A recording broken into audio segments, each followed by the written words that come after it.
What began as a glittering royal reception turned into a seismic turning point in Lady Louise's life. In front of chandeliers and press cameras, a single comment from Camilla shattered the fragile peace between generations. Why did Lady Louise vanish after that moment? And what did Camilla say that left her so visibly shaken? The truth is far deeper and more dangerous than anyone dared imagine. Before we go deeper into what this really means for the royal family, make sure to subscribe so you don't miss a single update. The evening had all the trappings of royal elegance, silk gowns, polished smiles, and the illusion of unity. But beneath the surface of carefully choreographed tradition, a storm had already begun to brew. Lady Louise, stepping into the reception hall at Windsor beside her parents, radiated a quiet confidence. In recent months, she'd grown into her own kind of grace, a modern royal, unburdened by the pressures that had once consumed her cousins. She didn't arrive with fanfare, but her presence was unmistakable. Guests whispered compliments, some noting how she carried the gentle poise of her late grandmother, Queen Elizabeth. And that very resemblance, it seemed, unsettled one guest in particular, Camilla.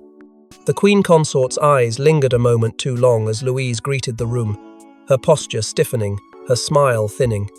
Those close enough would later recount the chill that passed between them, a look, subtle yet unmistakable, as if something unspoken had snapped beneath years of shallow civility.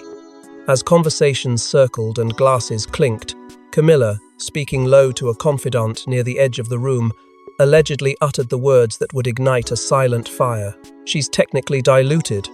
Hardly proper royal blood." At first, the sentence hovered, almost disbelieved. But then came the hush. A royal photographer paused mid-shot. A server glanced awkwardly to the side. Louise, only a few steps away, had clearly heard. Enough to be caught in a moment, frozen in a single frame, now spreading across social media like a spark to dry leaves. Her calm exterior faltered just slightly as she turned back toward her mother, Duchess Sophie, who seemed to recognize instantly that something had gone terribly wrong. The two disappeared within minutes. No formal goodbye, no explanation, just a quiet departure from the gilded pageantry, replaced by whispers trailing in their wake. It was as if the entire event cracked open for a single moment, revealing the jagged truth beneath the gold leaf. And in the days that followed, Buckingham Palace offered nothing. No denial, no statement, no clarification. Their silence, as always, spoke louder than words. But to truly understand why this single comment triggered such a dramatic fallout, we must first explore the emotional and political tightrope Lady Louise has always walked. She was born into royalty but raised in the shadow of its loudest players. While the world obsessed over William, Harry, and even Eugenie, Lady Louise quietly endured the crushing weight of being both royal and invisible. What has she sacrificed to protect the monarchy's image, and why is that silence now breaking? From the moment of her birth, Lady Louise Mountbatten Windsor was destined to occupy a strange, shifting space within the royal orbit, a Windsor by blood, yet delicately distanced from the core of royal attention. Her parents, Prince Edward and Sophie, Countess of Wessex, made what they believed to be a noble decision: to raise their daughter in as normal an environment as possible, away from the suffocating spotlight. But that decision, cloaked in the language of humility and protection, would carve a deep canyon between Louise and the power her surname promised. Unlike her cousins, she wasn't granted a title with fanfare. There was no royal rollout, no curated public image. Louise was present, but carefully obscured, like a painting hung just slightly out of view. And while that choice was praised by some as modern and measured, it also forced Louise to watch from the sidelines, as others her age stepped into royal roles she was never even invited to consider. Inside, a silent conflict simmered. She was a Windsor. She carried the bloodline. Yet every door she walked through reminded her that she was not quite central, not quite necessary. The public, however, saw something different. Over time, Louise's rare appearances, quiet, composed, deeply respectful, sparked admiration online. Many began to call her the unspoken jewel of the monarchy, someone who carried the grace of the late Queen without the drama that plagued her cousins. Her soft strength stood in stark contrast to the controversies swirling around Harry and Meghan, the pressures crushing William and Catherine, and the scandals attached to Prince Andrew. And still, as her popularity grew, so did the quiet tension behind palace walls. Camilla, now Queen Consort, reportedly viewed the Wessex family with thinly veiled contempt. Whispers inside the palace described a long-standing coldness, rooted in Sophie's once close relationship with the late Queen and Camilla's unease with any woman who had stood beside Elizabeth during her final years. That tension trickled down to Louise. Though academically accomplished and deeply admired by her peers at university, she remained conspicuously absent from key royal moments. Invites were lost, roles left unassigned, titles withheld under the guise of protection. But Louise was no longer a child. The distance, once tolerable, had become painful, especially as she watched others step into roles she could have filled with dignity and purpose. Her silence, once chosen for her, was beginning to crack, and with each slight, each unspoken exclusion, the weight of being both royal and forgotten became impossible to bear. As Louise tried to reconcile her private identity with public expectation, a powerful rivalry began brewing, one that Camilla seemed determined to ignite. Behind palace gates, Camilla has been building a fortress, one that favors loyalty to her and Charles above all. And within that fortress, there's little room for outsiders. Was Lady Louise's subtle rise seen as a threat to Camilla's vision of a streamlined monarchy? After Queen Elizabeth's death, there was a noticeable shift in the power structure at the heart of the monarchy. As the crown passed to Charles, it became glaringly clear that Camilla was not content to remain a ceremonial consort in the shadows. Instead, she moved swiftly and decisively, planting loyalists in strategic positions, reorganizing palace roles, and reconfiguring influence in ways that went mostly unnoticed by the public, but were deeply felt by those within the royal fold. Edward and Sophie, once seen as dependable bridge builders between tradition and modernity, suddenly found themselves increasingly distanced from the inner circle. Events they would have once helped lead became mere formalities for them. Briefings became less frequent. Access was subtly denied. Whispers began circulating that Camilla had expressed doubts over the relevance of certain family members, particularly those not born into the direct line or who, in her view, lacked the gravitas to support a more image-conscious monarchy. Lady Louise, though young, became an unexpected name on that unspoken list. Her growing popularity among the public, especially online, posed a quiet problem for Camilla's carefully crafted order.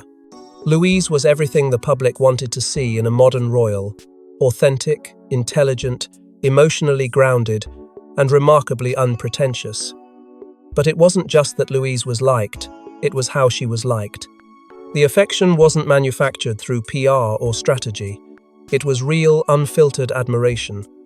And that, in Camilla's world, was dangerous. Authenticity, after all, is hard to control. Palace aides close to Camilla reportedly raised concerns that Louise's rise, however unintended, could become a distraction from Camilla's own efforts to command respect as queen consort. The comparisons were subtle but sharp. Where Camilla was polished, Louise was effortless. These contrasts, though never mentioned aloud in official circles, seeped into the margins of royal briefings, influencing who was invited, who was photographed, and who was left out. And so, the slow erasure began not with orders, but with omissions. Invites, overlooked. Roles conveniently restructured. A calculated move to gently but firmly push Lady Louise out of the frame before the frame itself shifted. What Camilla may not have anticipated, however, was the effect that erasure would have not just on Louise but on those watching. Because in trying to preserve her own vision of legacy, Camilla had unknowingly drawn a line in the sand, a line between the monarchy's past and its unspoken future. But this wasn't just about power, it was about legacy. And Camilla was about to strike where it hurt most. Lady Louise's very bloodline. It wasn't a slip of the tongue, it was a calculated jab. When Camilla allegedly declared Lady Louise was barely royal, the room froze. It wasn't just cruel, it was revealing. What does this comment expose about the simmering resentment within the royal hierarchy? It began in the middle of a carefully choreographed moment, an event designed to display harmony and continuity within the monarchy. Windsor's Great Hall echoed with carefully scripted pleasantries and glasses clinking against the backdrop of legacy. But behind the regal smiles, tension pulsed like a hidden current. Eyewitnesses would later recount the moment with a kind of disbelief, how a single sentence cut through the evening like a knife through silk. Camilla, speaking not loudly but not softly enough to be missed, turned toward a trusted confidant and, in a tone laced with disdain, said of Lady Louise, "She's barely royal. No real standing, not like the rest of us." What followed wasn't immediate outrage, it was worse. It was silence, uncomfortable, pregnant silence. A few nervous chuckles from those unsure if they were supposed to laugh. Some looked away, others stiffened. But Lady Louise had heard it. She excused herself not with drama, but with dignity, quietly walking away, Sophie quickly trailing behind her. The phrase "barely royal" may seem off-handed to the casual ear, but within the walls of that palace, it was volcanic. It didn't just question Louise's role, it attacked her identity. It echoed an old, venomous hierarchy that defines worth not by character, but by lineage, titles, and proximity to power. For Camilla to say it aloud, in public, wasn't ignorance. It was assertion. And it revealed a deeper hostility, one that had long festered between Camilla and the Wessex branch of the family. Sophie, once regarded as one of Queen Elizabeth's closest confidantes, had always been a quiet force within the royal machine, and her daughter Louise had inherited not only her grace, but her growing admiration from the public. That kind of uncurated, authentic popularity threatened the tightly managed image Camilla had worked tirelessly to cultivate. And now, that image was cracking. Because the world was watching. Within hours, news of the comment had leaked. Hashtags trended. Headlines erupted. "Number Stand with Louise" swept across platforms. Petitions demanding an apology surged into the tens of thousands. A clip of Louise leaving the event visibly shaken circulated with mounting fury. For once, the public wasn't divided. They were enraged, and as the outrage grew, the palace's silence became deafening. Camilla's defenders scrambled, dismissing the comment as hearsay, while insiders quietly admitted it aligned all too well with the tone Camilla had taken behind closed doors. But the damage was already done. The phrase had been spoken, the wound exposed, and Lady Louise, once politely sidelined, was now front and center in a storm no one could ignore. As cameras captured her exit, the youngest Windsor suddenly became the center of a new royal crisis, one that neither Charles nor the palace could ignore. She didn't make a scene, she didn't fire back, but her absence roared louder than any argument. In walking away from royal events, Lady Louise sent a message that shook the monarchy to its core and may have changed her future forever. When the damning remark left Camilla's lips, Louise's reaction was not one of confrontation but quiet devastation. With a grace inherited from a grandmother who understood the cost of silence, she turned away from the room that had humiliated her. Escorted swiftly by her mother, Sophie, the pair disappeared behind the palace's ceremonial curtain, leaving stunned guests and rattled staff in their wake. What followed behind the scenes was nothing short of chaos.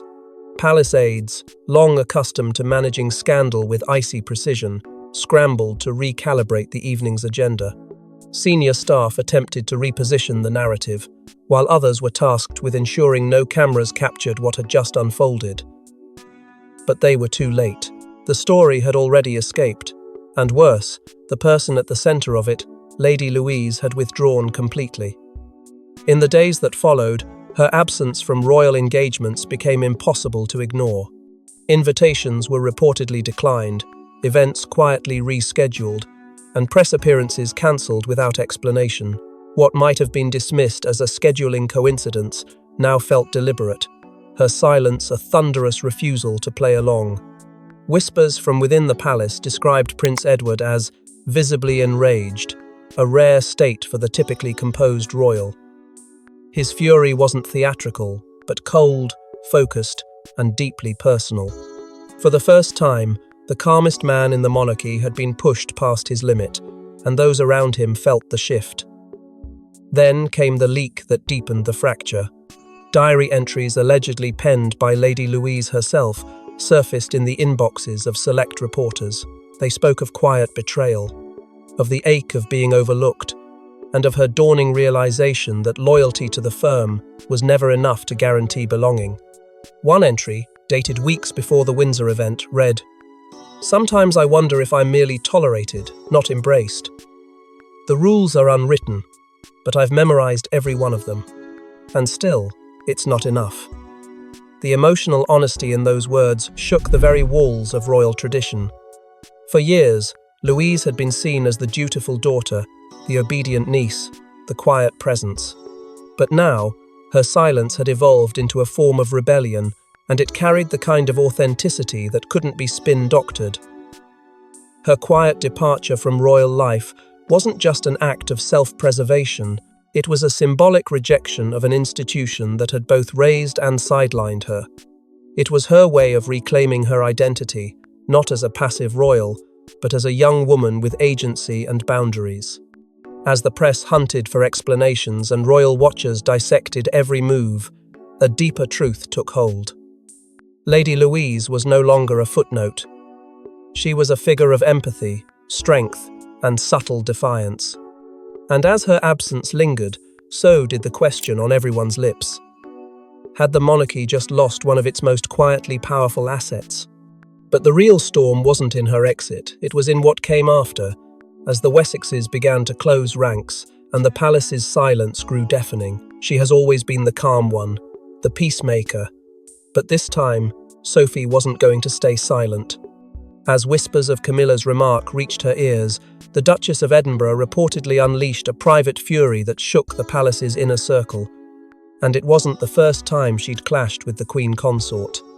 The moment Sophie learned of Camilla's degrading comment about her daughter's bloodline, something in her shifted. For years, she had played the quiet game, diplomatic, supportive, content to serve the crown without demanding recognition. But this wasn't about protocol. This was about Louise. And when it came to her daughter, Sophie was no longer interested in being silent.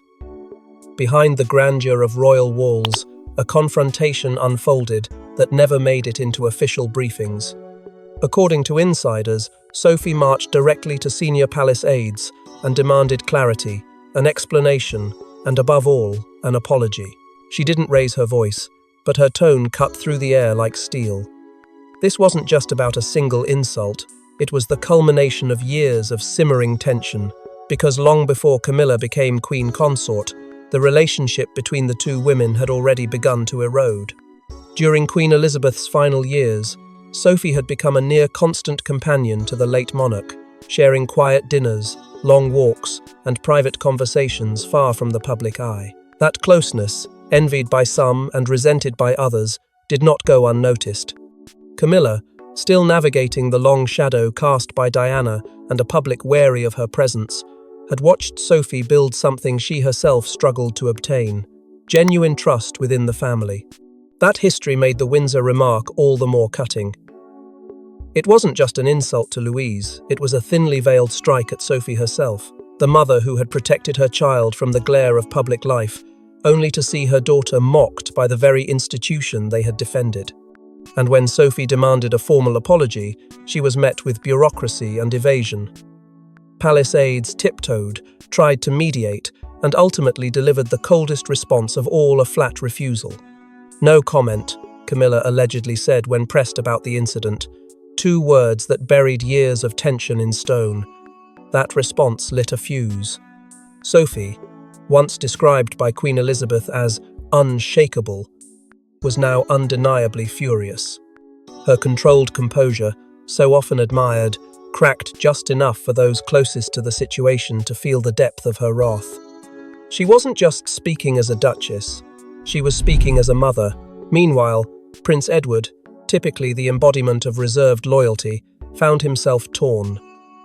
His heart raged for his daughter, but his oath bound him to the throne. In hushed corridors and private rooms, He stood suspended between roles, prince and father, unable to satisfy either without betraying the other. The rift widened with every passing hour, and yet the palace refused to act. Camilla remained untouched, protected by the invisible armor of her new title and her strategic alliances. The message was clear. There would be no apology, no accountability. But while the Wessexes fought to defend their daughter, Camilla was doubling down secretly, preparing to reshape royal roles in ways that would push Lady Louise even further out. In a moment that demanded leadership, King Charles said, "Nothing." With Camilla wielding unchecked influence and public sympathy swinging toward Louise, the question loomed large. Is the monarchy eating itself from within? Behind the gleaming facade of Buckingham Palace, pressure mounted with every passing hour. The public was no longer whispering, they were shouting. Headlines questioned the king's judgment, tabloids flared with fury, and palace sources leaked whispers of chaos within the royal household. Yet through it all, Charles refused to speak. Not a word of support for Lady Louise, not a whisper of reprimand for Camilla. The monarch, once hailed as a modernizer, now appeared frozen in time, choosing loyalty to the institution over compassion for his niece. His refusal to even privately address the Wessexes fueled suspicions that this was no mere oversight, but a calculated act of preservation. And preservation in this case meant protecting Camilla at all costs. Inside the palace, aides were caught in a dangerous limbo. Many sympathized with Louise, some even voiced their concerns behind closed doors. But to speak against the Queen, consort was to risk banishment from the inner sanctum. Camilla's influence had grown far beyond ceremonial duties. She now had eyes and ears in every room that mattered. And her icy grip on royal strategy made it clear. There would be no apology, no course correction, only forward momentum on her terms. Even Prince William, often portrayed as the future of a compassionate monarchy, found himself in an impossible bind. Sources revealed he was deeply unsettled by the fallout, yet fiercely advised by his team to remain neutral, to not be seen choosing sides. For William, neutrality meant watching from the sidelines as a cousin he respected became collateral in a war of silence. But not everyone remained still. Princess Anne, never one to indulge in theatrics, broke protocol in the most Anne-like way possible. At a veterans event attended by Sophie, she was seen clasping her sister-in-law's hand for a moment longer than expected, a subtle gesture, easily missed. But to those who knew the dynamics of the firm, it was a thunderclap, a message of solidarity in a family where warmth is rationed. Meanwhile, the palace's communications team worked around the clock to contain the narrative. Carefully curated statements about unity, distracting news releases, leaked photos of Charles and Camilla smiling with schoolchildren. But nothing worked. Public opinion had turned. The damage was no longer reputational, it was structural. The institution's ability to control the narrative had been pierced. And at the heart of the collapse stood a young woman whose only crime was being silent too long. As the monarchy spiraled inwards, trying to shield itself from the consequences of its own coldness, Lady Louise was no longer waiting for approval. She was rewriting her place without it. As storm clouds gathered over Buckingham Palace, Lady Louise made a quiet but radical decision that could redefine her legacy forever. No royal aide approved it, no palace press officer crafted it, and yet, it went viral within hours. Lady Louise's personal message, subtle, elegant, and unmistakably defiant, marked a new era for the most underestimated royal of her generation.